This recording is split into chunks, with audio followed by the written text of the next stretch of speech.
resolver nesse vídeo, então, os dois exercícios da aula 36 do segundo ano do ensino médio. O primeiro diz o seguinte: determine o número de anagramas da palavra Pernambuco. Então, o que significa um anagrama? Um anagrama significa combinar essas letras, permutar essas letras e fazer uma nova combinação, né?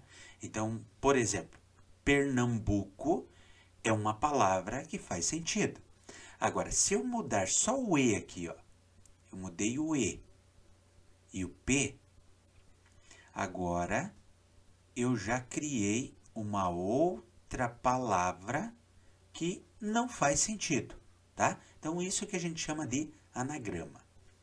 Um anagrama é feito pela permutação, ou seja, a mudança de lugar das letras que compõem uma determinada palavra, certo? Muito bem.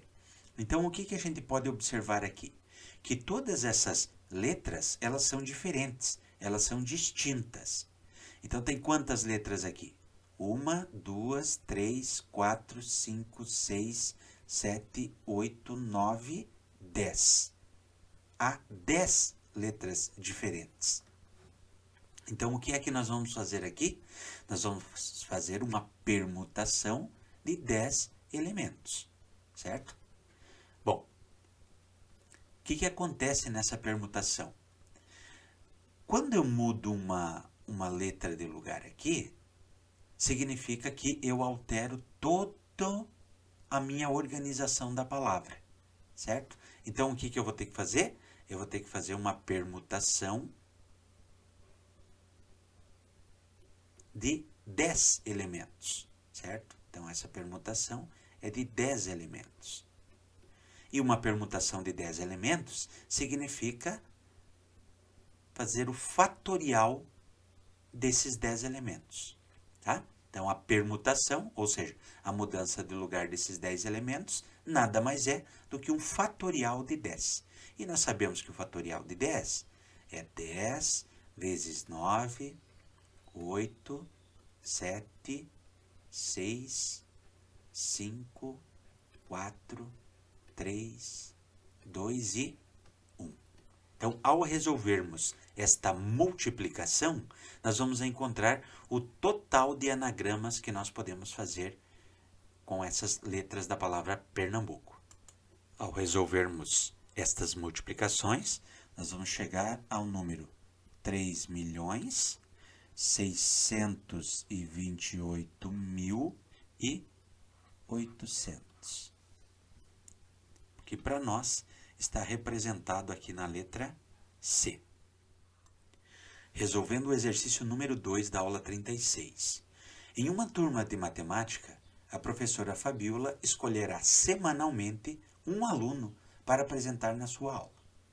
Ela tem como alunos 5 meninos e 3 meninas.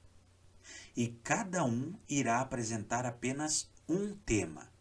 De quantas maneiras distintas poderá ser estabelecida a ordem dos alunos para fazer as apresentações? Então, veja bem, o que acontece aqui? Nós vamos fazer essas apresentações de quantas pessoas?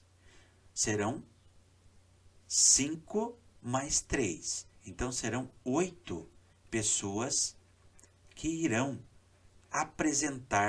fazer essa apresentação. Como cada um vai apresentar um tema diferente, isso significa que nós vamos permutar esses 8 elementos distintos, tá? Então, o que a gente vai fazer? A gente vai fazer uma permutação, certo? E essa permutação será de 8 elementos. Então, nós teremos 8 vezes o 7, vezes o 6, vezes o 5 e assim por diante, né? Até chegar a 1. Ao multiplicar todas as opções que nós temos, nós encontramos o total de possibilidades, tá? Então, o que nós desenvolvemos aqui? nós desenvolvemos o 8 fatorial. Por quê?